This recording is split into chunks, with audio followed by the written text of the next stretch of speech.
తెలంగాణ రైతాంగం కోసం, తెలంగాణ ప్రజల కోసం తెలంగాణ వచ్చిన తర్వాత బాపు కేసీఆర్ గారు ప్రపంచంలోనే అతిపెద్దదైన lift irrigation project Kaleshwaram project కట్టి తెలంగాణకు జీవనాధారం అనిపించే విధంగా ప్రతి ఎకరాకు నీళ్లు అందించిన కన్నెపల్లి పంప్ హౌస్ దగ్గర ఉన్నా.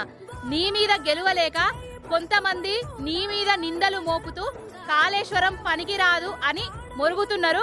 ఆ మొరుగుతున్న సన్నాసులు వాళ్లకు పని చేతగాక మొరుగుతున్నారు అంతే తప్ప నీ మీద గెలవలేక మొరుగుతున్నారు.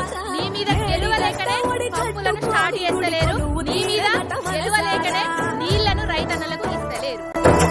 ఏండ్ల గోసలిడి ఎత్తుకెగసిపడి చంద్రశేఖరుని కలదీరా సొరంగాల వడి కాలువలుగా విడి గంగ పరుగులిడ ఊరు